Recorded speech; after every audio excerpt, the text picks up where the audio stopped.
실크로드는 옛 중국의 수도 장안에서 서쪽으로 뻗어 황하를 건넌 후 고비 사막을 넘어 서역으로 이어진다.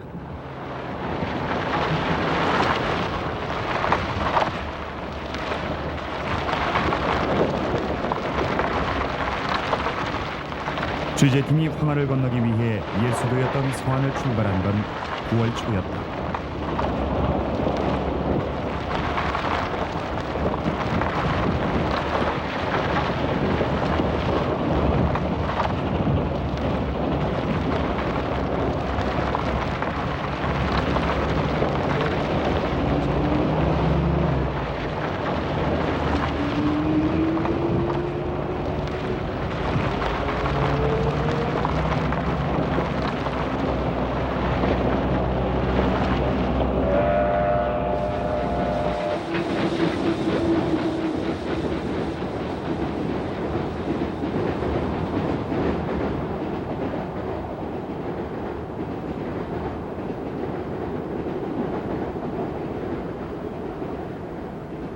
고대 중국 문명을 싹 틔우고 발전시켜 나갔던 황하.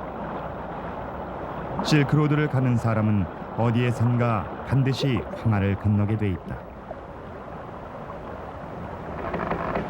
황하의 언덕에서 그 옛날 황하의 강물을 끌어올리는 데 사용됐던 거대한 수차를 봤다.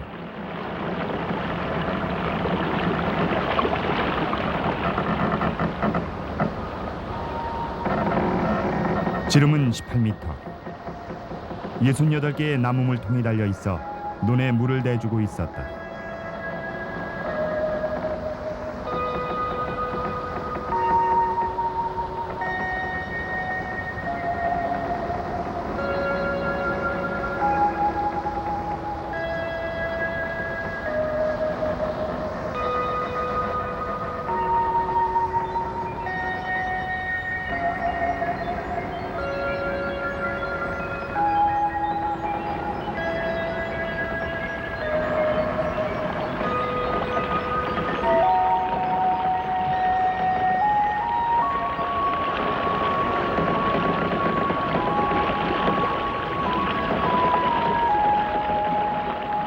이 수차의 유래는 확실치 않지만 이 지방을 다스렸던 좌종도란 사람이 이 수차를 황하유역에 보급한 이후 좌공차란 이름이 붙었다고 한다.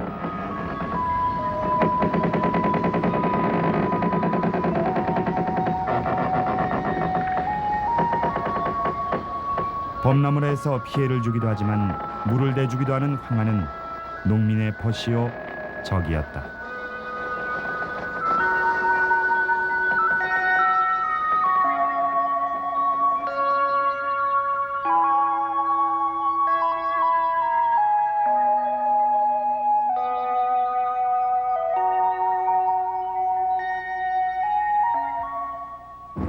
황하변에 길게 펼쳐진 도시 난주.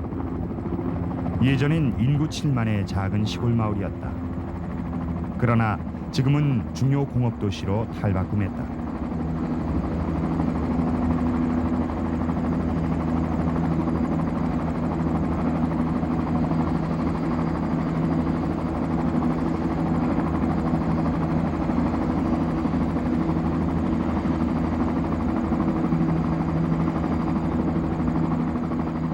오늘 우리는 난주에서 황하를 건넌다. 동서를 잇는 교통의 요충지이기 때문이다. 예전엔 보다 북쪽에서 황하를 건넜다고 한다.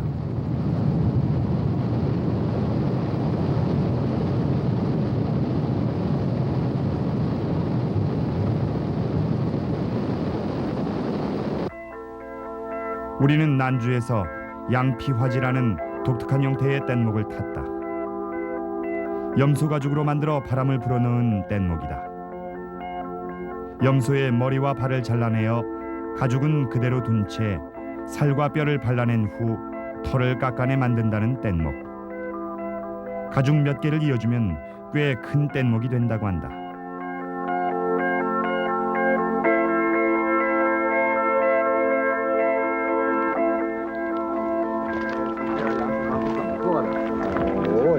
英语你就解答一下，是不是？不要看镜头啊，明白啊？你表个身的哎呦，啊，行，随便，不要随就随便一点啊看他的，照相对摄影机，不要看他的机，看他说就行啊。好吧？你看你别看啊，你随便你上次发出来。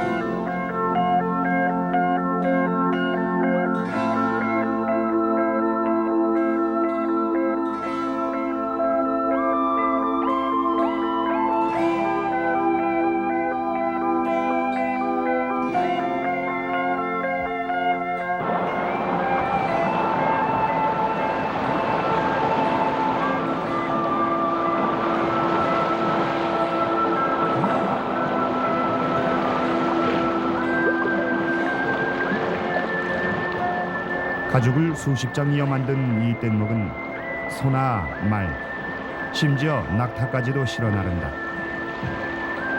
옛날 사람들도 이런 뗏목으로 강을 건넜을 것이다.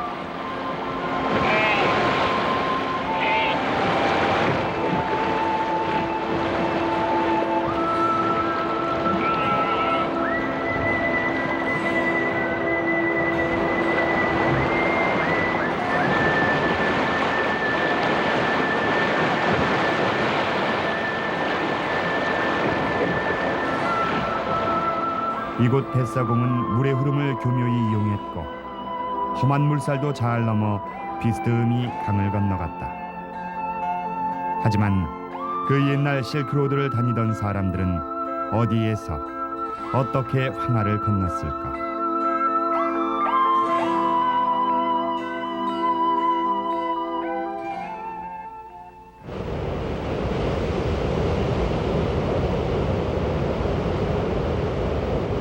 실크로드는 황하를 건너 이 부근에서 다시 이어졌다.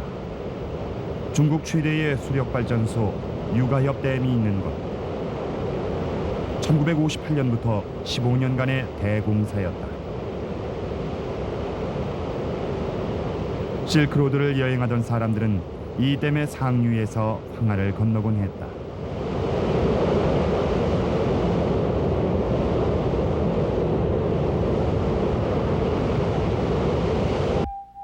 댐이 세워지자 황하변의 옛 실크로드는 인공호수에 묻혀버렸다.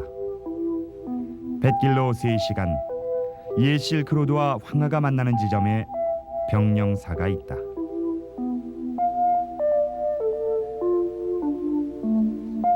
이곳은 가을에 잠시 강물이 불어났을 때에만 와볼 수 있는 곳이다. 방송 취재팀이 이곳에 온 것은 처음이라고 했다.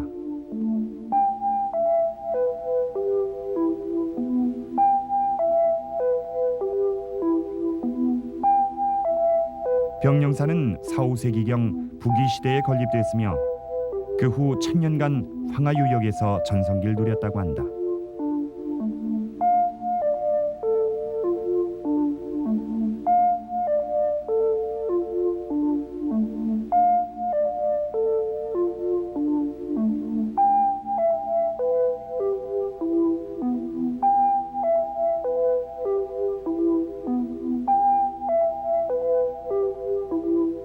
이 대불은 그로부터 수백 년이 지난 당나라 시대에 세워졌으며 그 높이는 27m나 된다.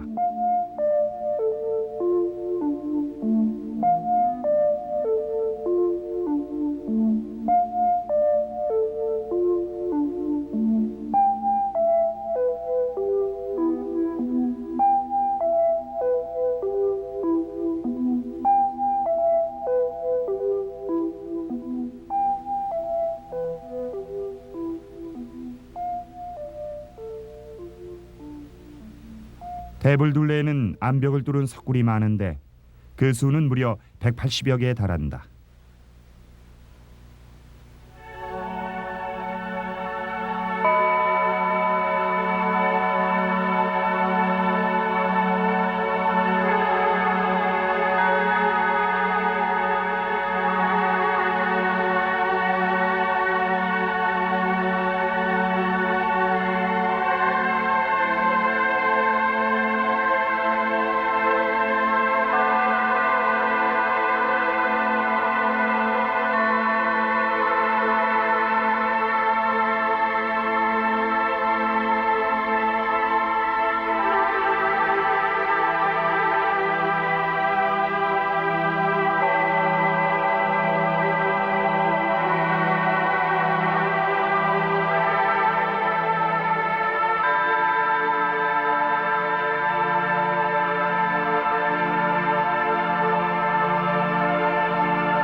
오랜 세월 동안 섣부른 많은 곳이 침식됐지만 여전히 자비로운 미소를 잃지 않고 있다.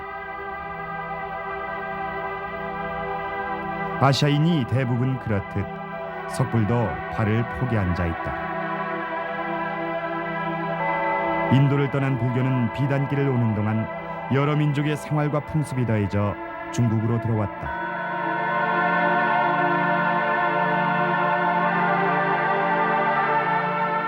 가을이 지나 물이 빠지기 시작하면 이곳은 외로운 외딴 섬으로 변한다.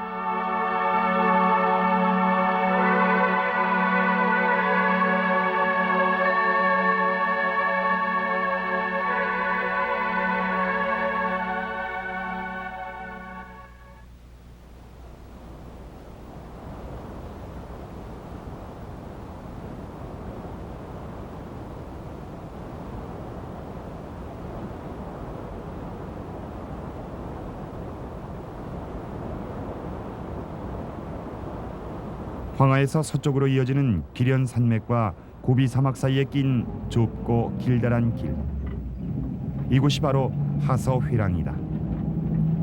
길이가 1000km에 달하는 이곳은 여러 민족이 지배한 곳이다. 그중 가장 강력한 힘을 자랑했던 민족이 기원전 2세기 한나라 시대의 유목기마 민족이었던 흉노였다.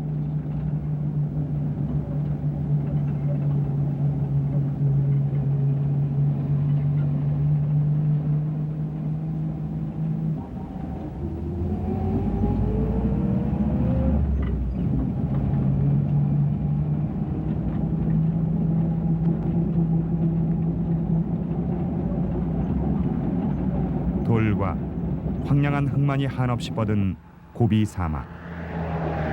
이곳을 무대로 한과 흉노의 싸움이 벌어졌다. 실크로드를 왕래하는 물자의 지배권을 놓고 서로 부딪힌 것이다.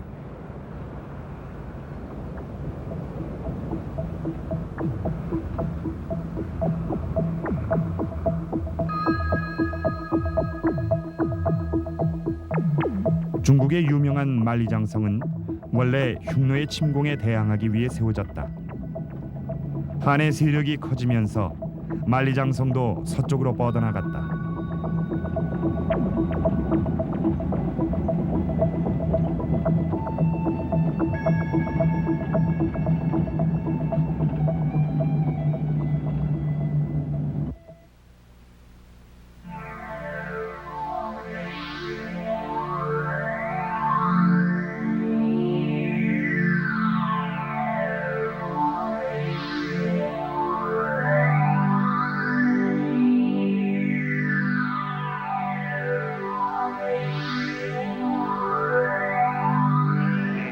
흉노는 전투를 할 때도 언제나 양떼를 몰고 다니면서 식량을 해결했다.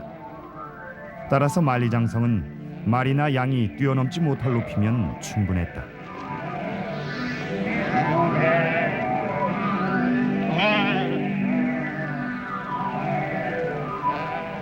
한이 하서회랑 전역을 장악한 건 무제 때였다. 기원전 121년 무제는 2차에 걸쳐 10만의 대군을 하서회랑으로 파견하여 흉노를 격파했다. 당시 포로가 된 흉노의 수는 15만이었다고 한다. 실크로드를 장악한 한은 이를 군사로로 이용 방어했고 회랑인 4군데의 요새를 구축했다.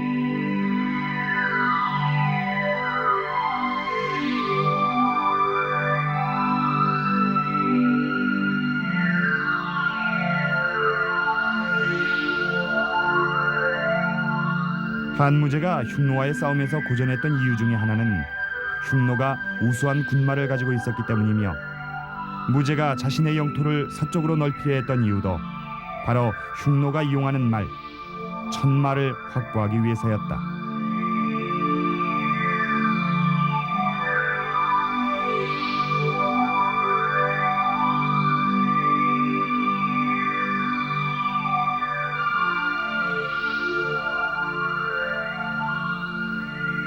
난주에서 280km 떨어진 무위.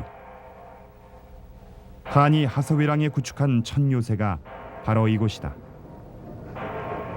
이 도시의 입구엔 아직도 당시의 성문이 남아있다. 이곳에서 우연히 한무제가 꿈꿔왔던 야망을 말해주는 유물이 발굴됐다. 1960년대 후반 중국과 소련과의 관계가 악화되기 시작하자 중국이 방공호를 만드는 과정에서 발굴된 것이다.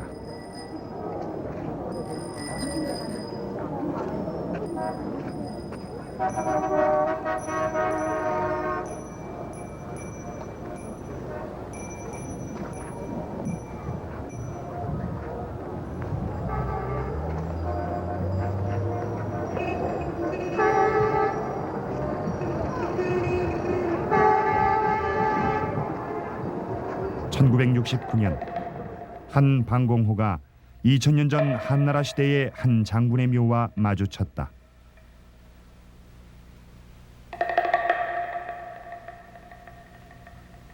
그 장군의 무덤에서 구리로 만든 이 말이 발견됐다.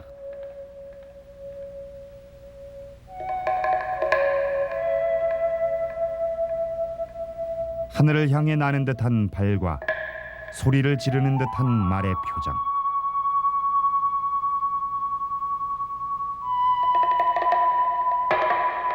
뒷발은 날개를 편 제비를 밟고 있다.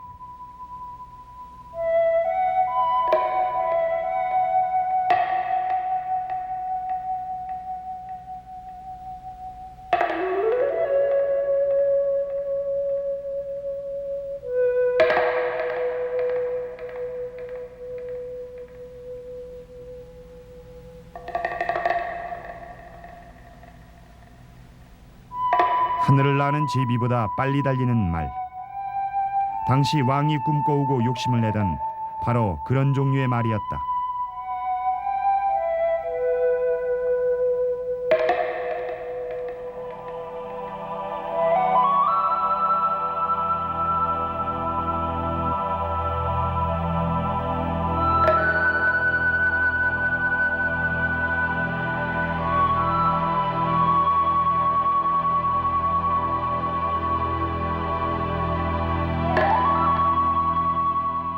한무제는 흉노의 기병이 쓰는 말을 천마라고 불렀다. 그 천마를 구하기 위해 중국의 역대 황제는 서역의 여러 나라에 사신을 보냈다. 이때 천마와 교환한 물건이 비단이었다. 그 당시 비단은 중국에서 통용되던 화폐 중 하나였다.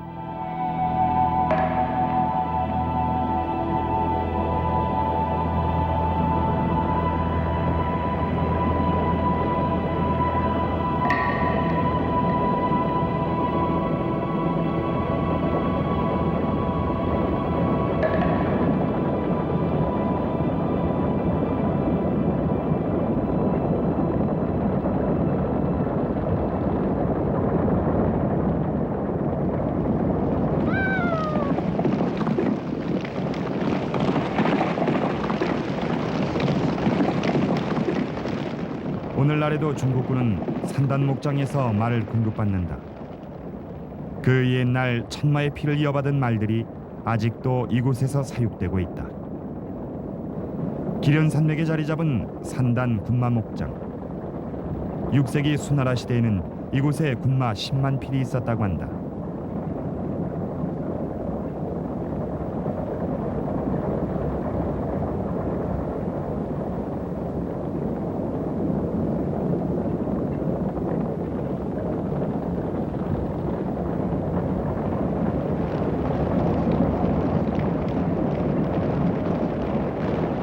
현재 이 목장에서는 몸은 작지만 끈덕진 몽고말과 치구가 큰 가장말의 피가 섞인 혼혈종이 2만 마리가 사육되고 있다.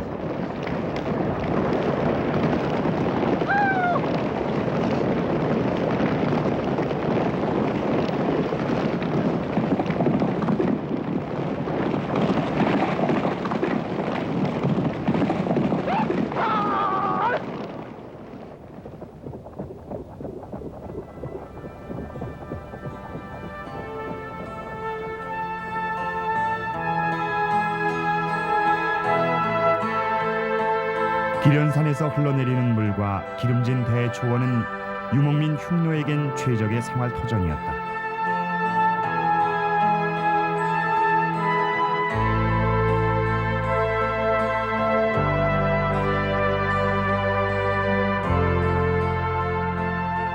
흉노의 거점은 연지산이었다. 연지산은 루즈산으로도 불리는데 흉노의 여인들이 이 산에서 자라는 풀을 화장품의 용도로 사용했기 때문이다. 오늘날 사람들은 여전히 오래전 흉노족이 어떻게 패했으며 어떻게 그들이 자신의 생활터전에서 쫓겨나야 했고 여인들이 더 이상 그들의 얼굴을 물들일 수 없게 됐는지에 대한 애절한 노래를 부르곤 한다.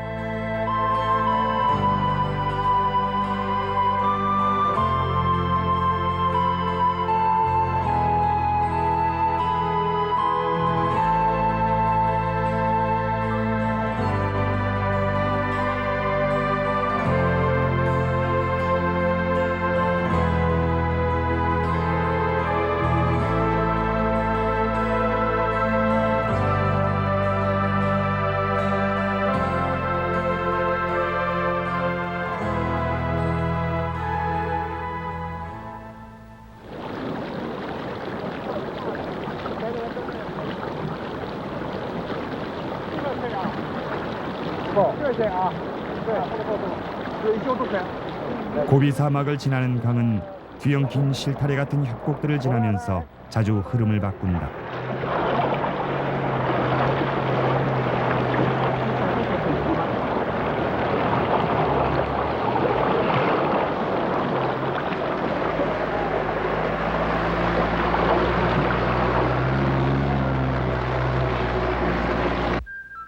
그 수원을 기련산의 만년설에 두는 장액. 시대에 따라 약한물, 즉 약수 또는 흑수로 불리던 장액은 흐름을 멋대로 바꾸면서 사막의 모습도 바꿔놓는다. 때론 기련산의 눈이 녹아 홍수로 변해 하서회랑의 지도를 바꿨다고 한다.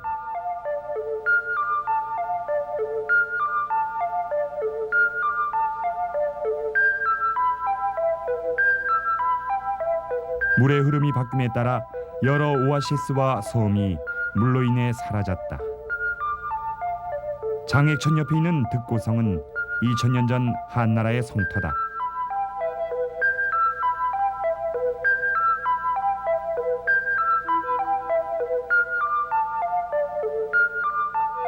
그러나 누가 세웠는지 언제 파괴됐는지는 아무도 모른다.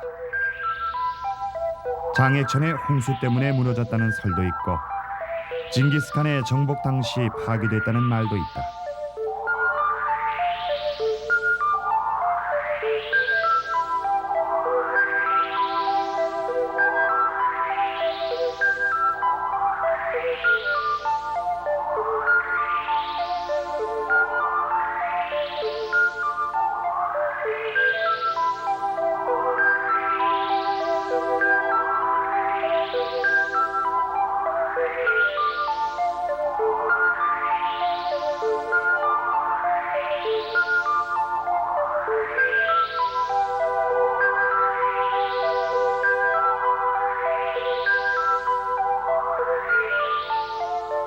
고대 중국의 성은 군사시설만을 위한 것은 아니었다.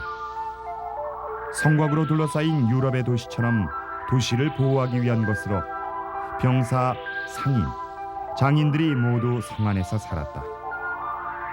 그중엔 서방에서 온 푸른 눈의 상인들도 끼어 있었다.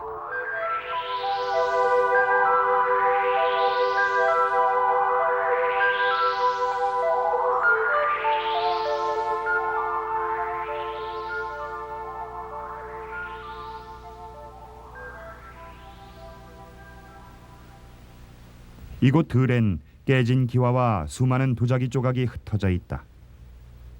그런 조각들도 그 연대를 말해준다. 오래된 건 2000년 된 한나라의 것이고 가장 최근의 것이라고 해도 1000년은 넘은 것이다.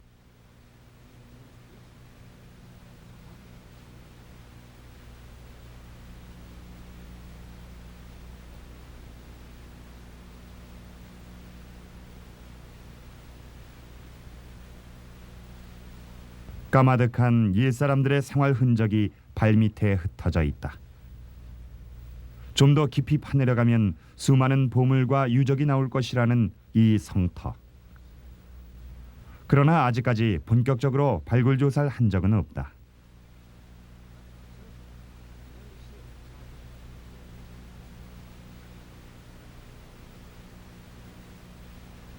고비 사막에 발을 들여놓은 취재팀은 문득 이런 생각이 들었다.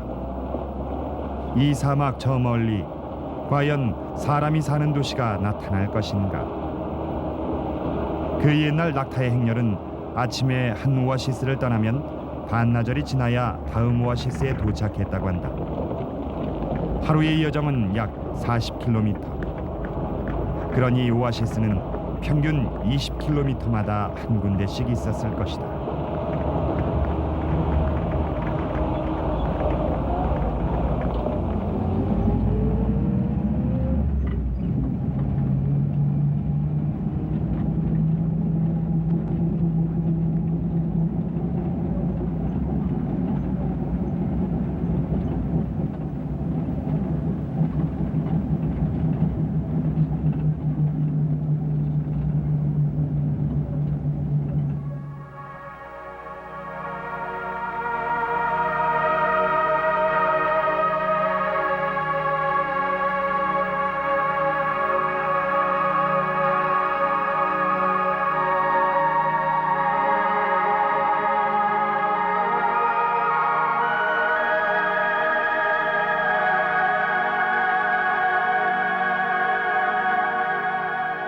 하소회랑 중간 지점에서 처음으로 낙타를 봤다.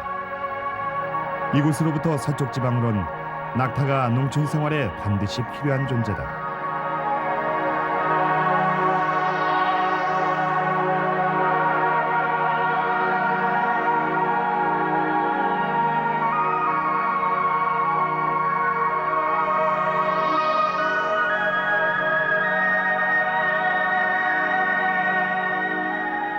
농민은 낙타를 이용해 농산물이나 공사용 흙과 모래를 운반하고 때론 고비 사막을 넘어 도시로 가 생활에 필요한 물건을 사온다.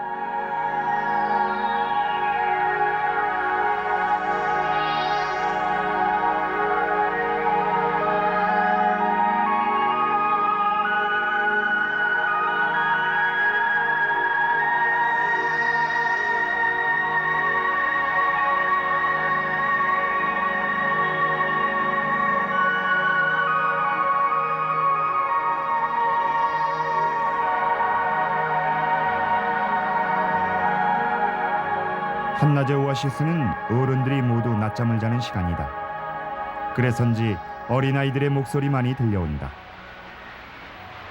오아시스에서의 생활은 봄에는 홍수, 겨울엔 가뭄에 시달렸다. 그리고 모래는 늘 농작물을 덮쳤다.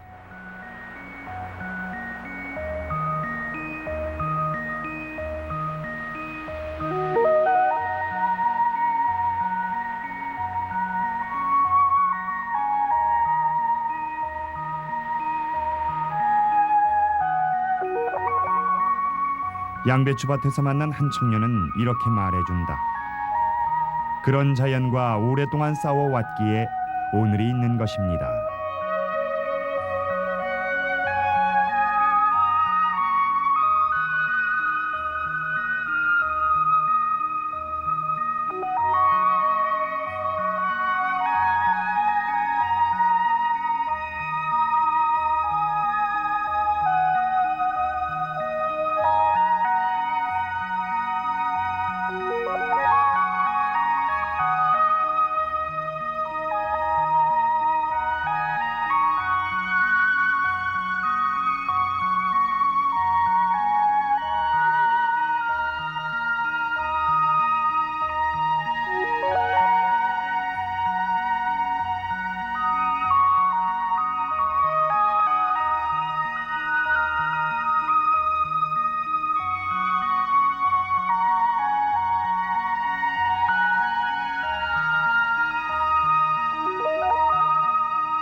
장액이란 고을은 기름진 땅으로 둘러싸여 있다.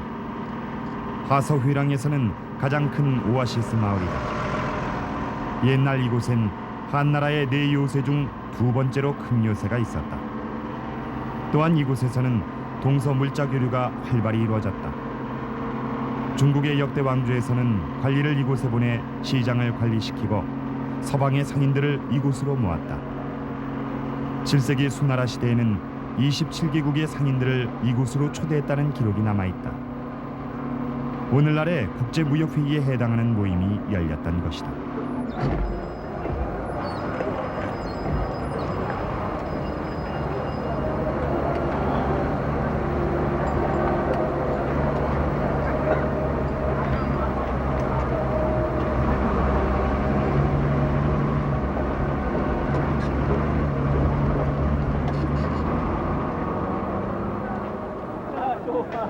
거리 이곳저곳에서 눈에 띄는 청과시장. 오아시스에 사는 농민이 야채나 과일을 자유롭게 팔 수 있는 곳이다.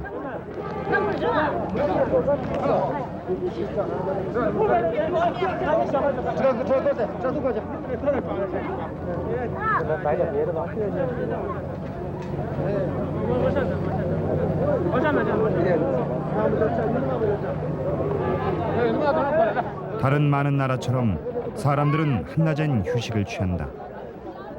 한낮이면 낮잠을 자기 위해 집으로 향하는 사람들로 거리가 붐빈다.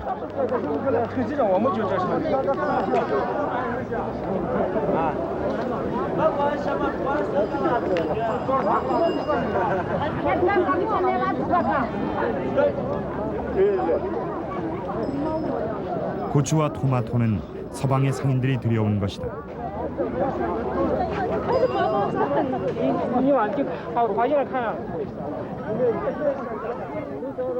장기를 즐기는 노인들. 장에겐 언제나 사람들이 많이 모여 정겨운 소리들이 거리를 뒤덮고 있었다. 사막을 여행하던 사람들에겐 마음을 달래주는 곳이기도 하다.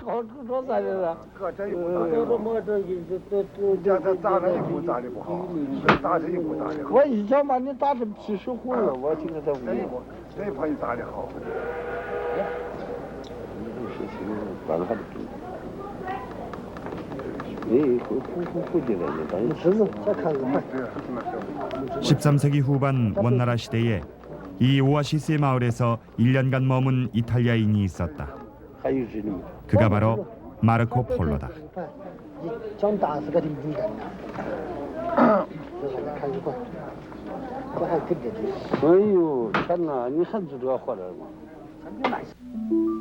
파미르에서 하서휘랑을 거쳐 이곳에 온 그는 동방견문록이란 책을 썼다.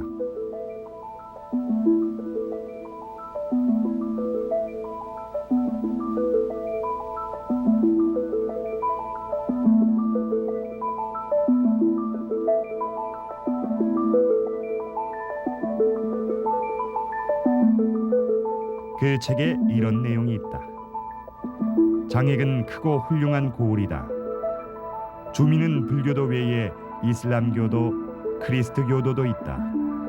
불교 사찰이 많고 어딜 가나 불상이 안치돼 있다.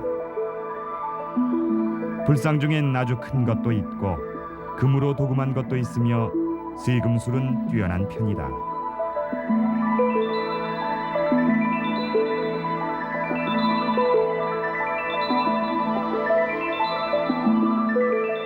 거대한 불상 하나는 옆으로 누워 있다.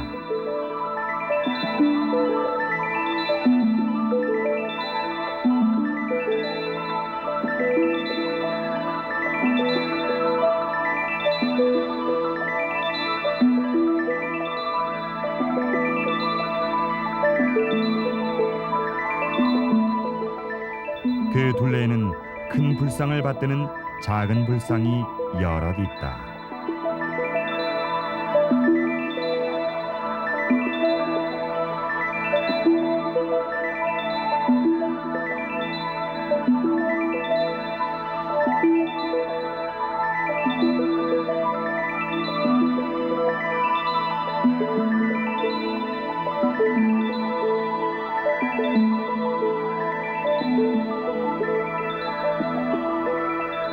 마르코 폴로는 지금도 남아있는 열반 불상에 대해 이야기했다. 길이가 35m인 이 불상은 1098년에 만들어졌으니 마르코 폴로도 그 당시 200년 전에 만들어졌던 불상을 본 것이다.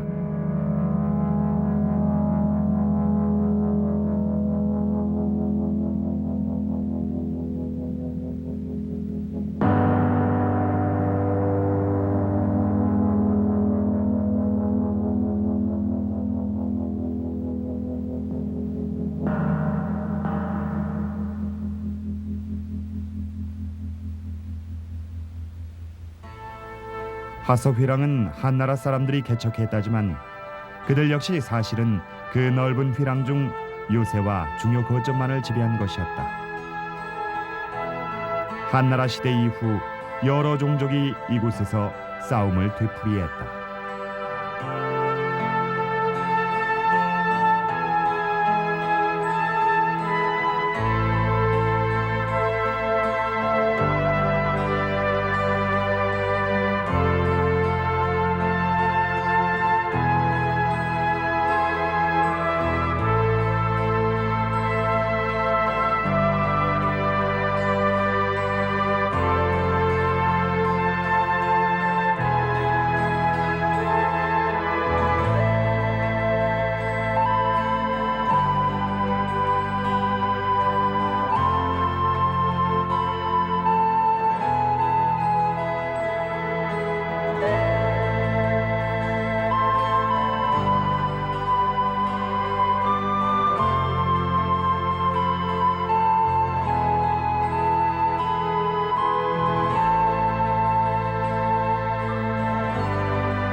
낙타를 타고 서역에서 이곳을 거쳐 장안으로 향했다는 서역의 상인들. 그들은 대부분 중앙아시아의 작은 부족에 불과했다. 취재팀은 실크로드에서 사라지고 말았다는 일부 부족의 흔적을 찾아 기련산으로 향했다.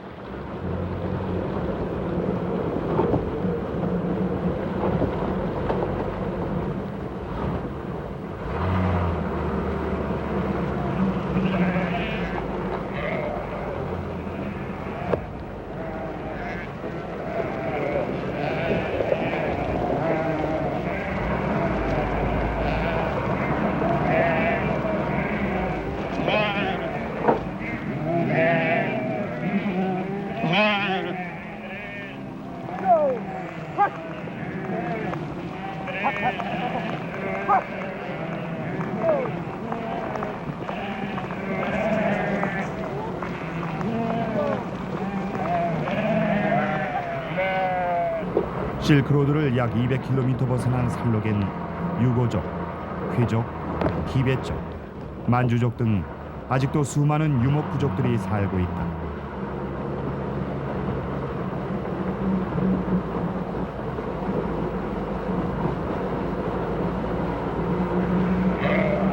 취재팀은 양떼를 몰며 야크해 등의 천막을 싣고 이동하는 사람들을 자주 만났다.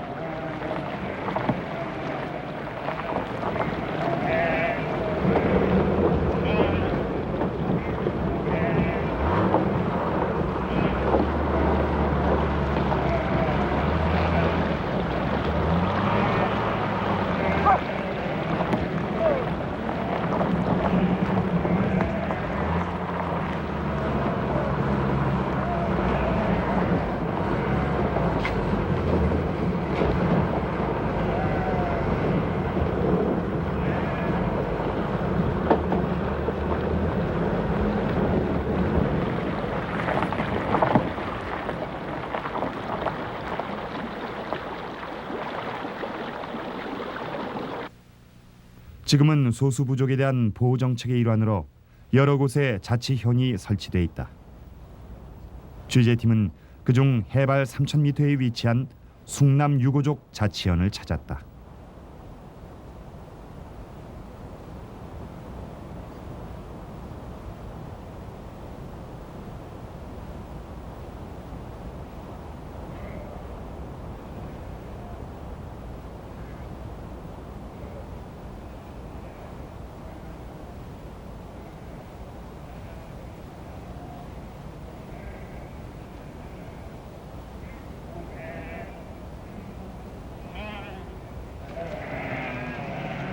유고족은 축제 때에만 입는 자신들의 고유 의상을 입고 우리를 반겨주었다.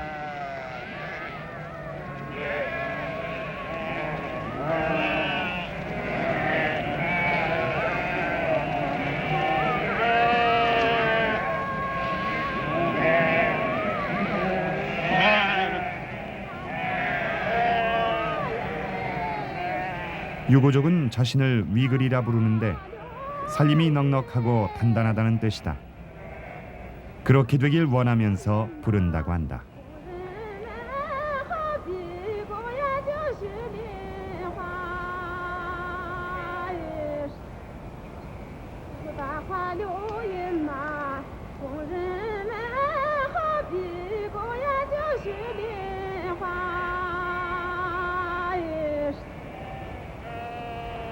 유고족의 옷은 티벳의 옷에 가깝고 이들의 얼굴은 몽고족을 닮았다.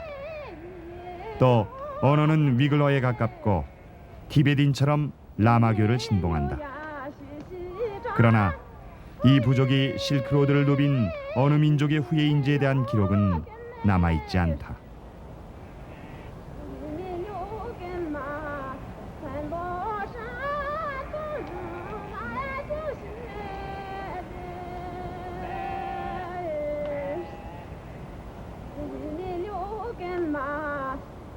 유고족은 고유 문자를 갖지 못한 부족이다. 현재의 젊은이들은 중국어를 배우고 중국 이름을 가진 경우가 흔하다. 유고족은 밀과 염소고기가 주식이다.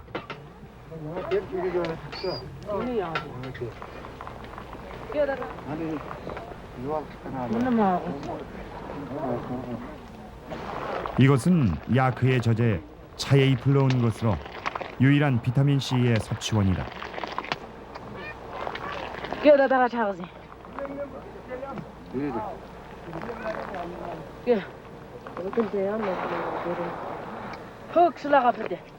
눈이 쌓이는 10월이 오면 이들은 봄에 시작한 유목 생활을 끝내고 산을 내려간다.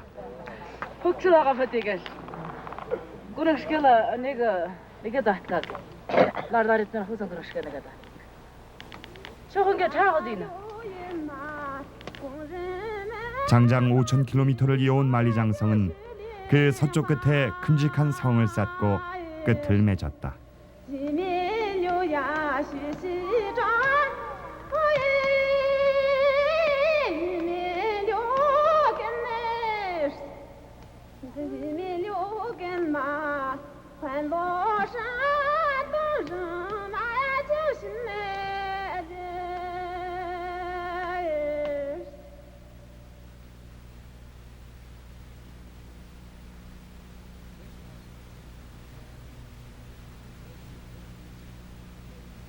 가역관이라 불리는 이 성은 14세기 명나라 시대에 세워졌다.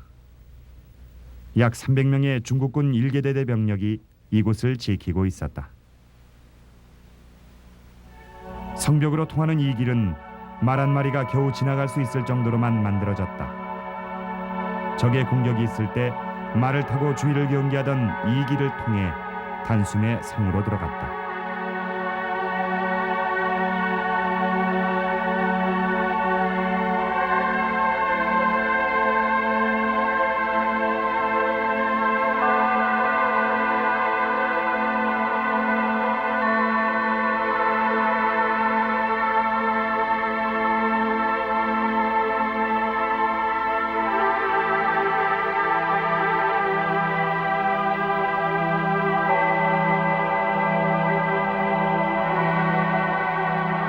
가족과 떨어져 외로웠던 병사들.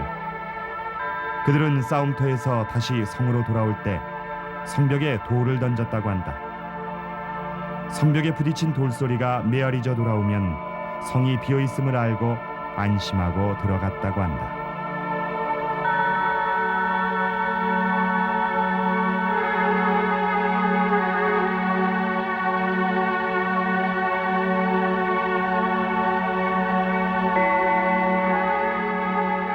성벽에 붙어있는 성난 모습의 용은 서쪽을 향해 있었다. 화서회랑은 민족 흥망의 무대였다. 그런 끊임없는 흥망이 이어지면서 동서의 교류가 이루어졌고 실크로드는 뻗어간 것이었다.